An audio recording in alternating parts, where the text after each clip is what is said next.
Hi, I'm Andre from One Shot Photography. Please visit our website, the link is listed below.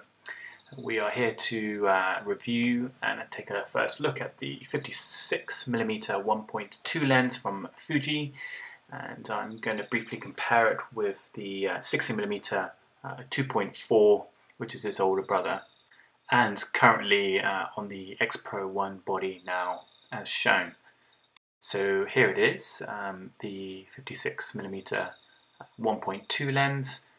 I know a lot of you have been waiting for this lens to come through on the roadmap. First of all, the aperture ring feels nice and solid. It has good clicks, and the lens itself is pretty gorgeous looking.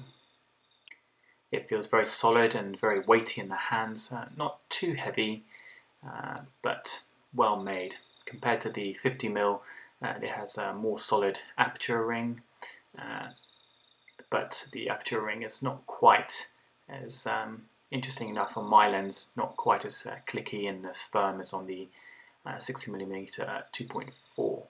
The focus ring on the 56mm is much smoother and more buttery compared to its older brother. Those of you who are keen on this lens will be interested to see how it autofocuses. First, as a control, here's the 60mm 2.4. This is a macro lens and it's able to focus on the close banana. It does hunt around for its focus.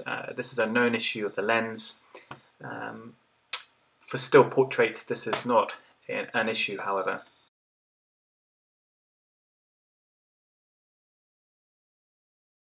Whilst the 56mm cannot focus at close distances, I'm pleased to say that it is more responsive in autofocusing at more distant subjects. It's not lightning fast, but it is significantly faster. It would probably be faster on an XE2 or an XT1. In terms of handling, the 56mm lens feels well balanced on the X Pro 1. I felt it felt better with a grip.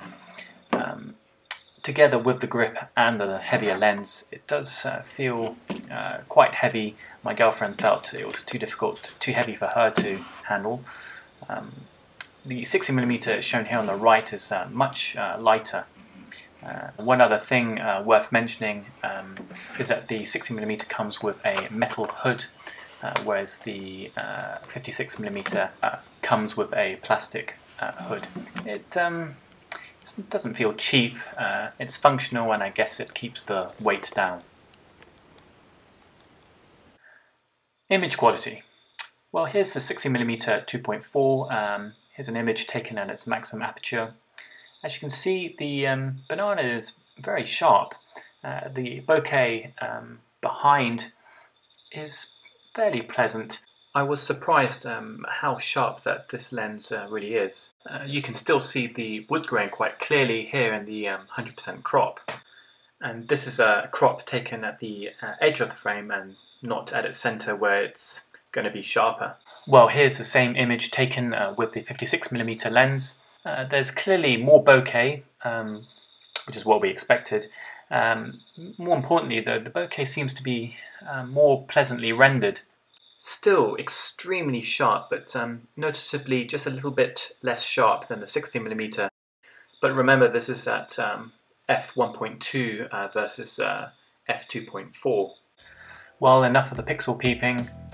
Here's a few of the shots I took from the day out I had with the lens.